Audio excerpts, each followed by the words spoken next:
Wassail, beautiful people.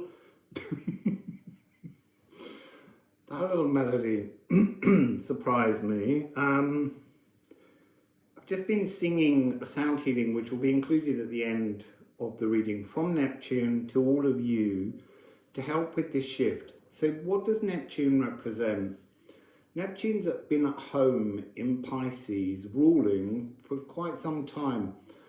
And it's really about burning off the delusions, burning off the fogs, burning off the wounds, burning off all the things that feel traumatic, that don't allow us to see the truth.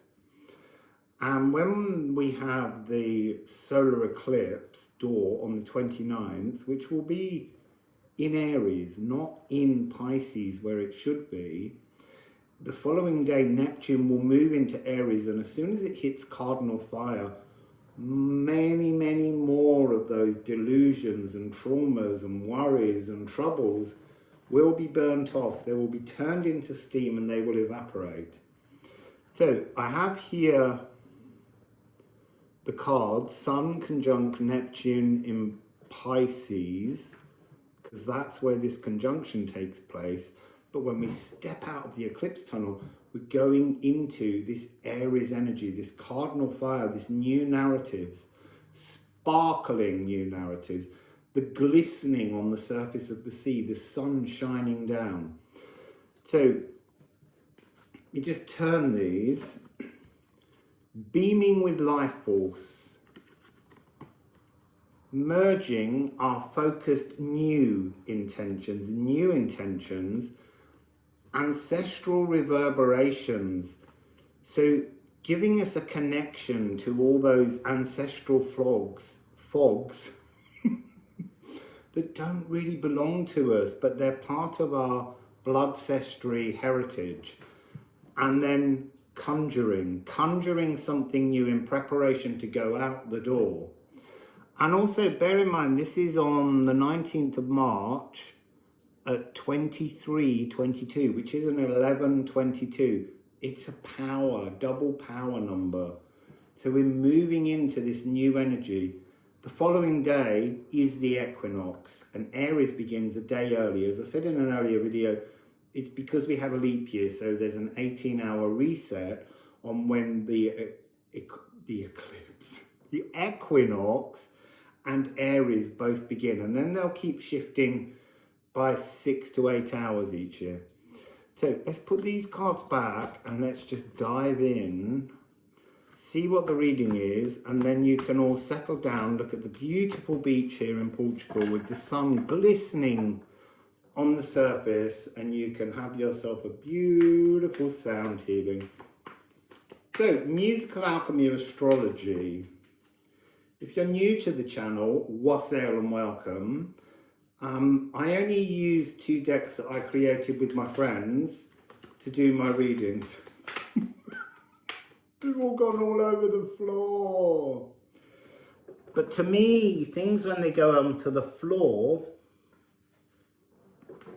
where's that one gone? Oh, wow, that one's, no. So this one that matches this cloth, Quawa. So Quawa is the Kiz singer of creation, and that's a Californian indigenous tribe. This is the cosmic shaman. Right now, in the eclipse tunnel, you are your very own cosmic shaman. Now, what's interesting is, I was thinking how this is not really about a higher divine self. This is about you, your human self, creating something divine. And then we have Moon in Virgo. It's where it began. So the lunar eclipse was the Moon in Virgo, 33. So 5053. I'm also got an angel number. Also, you might want to look up 5055 as well, because that's also part of the cards that are coming up that I'm glancing at on the table here. So this is the mathematics of music. What does that mean? It means understanding how to create with the music of the spheres. This is empathic luminosity. Singing yourself in the physical world, gaudiering, speaking, however you want to do it. Speaking is a form of vibration that you're taking from within your intentions, and you're bringing them into the world so that they can be clothed and materialized. And then we have salt. And this is why I said angel number 5055.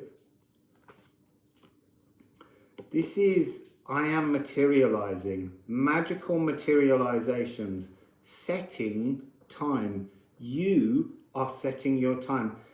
This has also got this fantastic easing the bitterness of spiritual growth. Look, we all have moments where we become stressed at the lack of our spiritual growth. And as I said in yesterday's video, I had one of those amazing moments where the bitterness was so huge that I just wanted to let go of everything and run away or go away. So there's an energy here of the completer frequency. You're being offered the chance to complete something now. What are you completing? It's interesting. As soon as I've gone to hold this up, all that is rusted. So you're transforming your values, the rusted values. So let me look at the negative sides. Tightly strung purse strings, because that's values. Smugness that others reap what they sow. That's a projection outside of yourself. We reap what we sow. So we're trying, instead of being corroded, to be restored. But there's something in this energy which is about cover the old in rust. Let the old be rusted so that you can move away from it. Move to the new shiny timeline.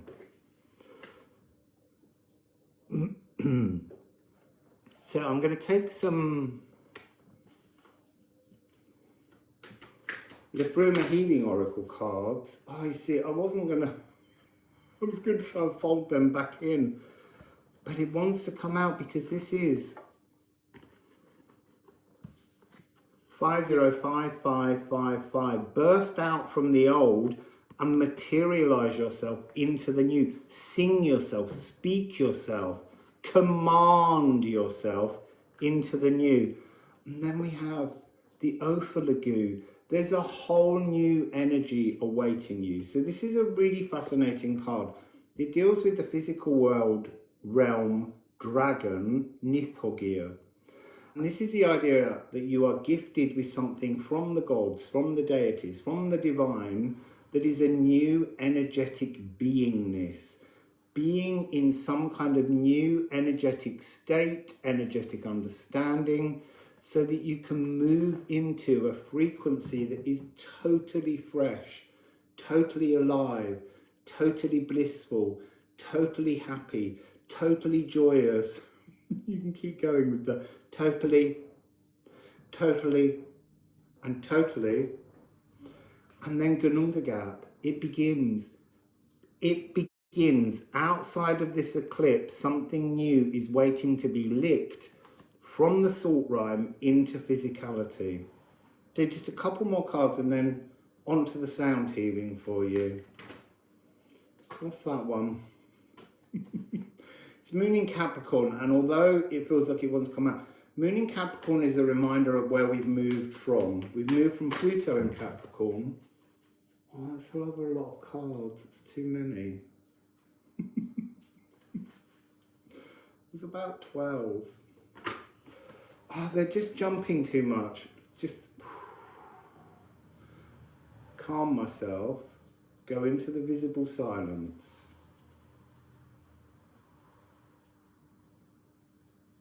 What would you like to share as one final message, please? Musical Alchemy of Astrology. What do we need to understand? What will help us to move forwards? Remember, we are all divine and we are all human. The divine part is often our starseed remembrance. But we are an earth seed right now. I can't take them. I need to concentrate because I'm getting overexcited. There's an energy of excitement. Oh, they're now reminding me the other thing. That's why they're doing all this delaying, because I knew very well that I had to talk about this. We went from the arches of the feet on as we entered the lunar eclipse door. Now we're getting an energy of the right knee being uncomfortable because we've got to walk on a new pathway, a new timeline. And the knee, the physical, doesn't yet trust the energy of that new pathway. So please, calmly, what is the final card from the Musical Alchemy of Astrology deck? I'm going to take that one because it's on the floor. It feels like this is a flawed reading. F-L-O-O-R-D and F-L-A-W-E-D. It is Capricorn, but Capricorn has a different frequency. It's cardinal earth. You have to move to earth yourself to a cardinally new timeline. And this is all to do with being an organic wizard. So, the guide to obtainable objectives, the planner and mapper of fresh destinies, a commanding present,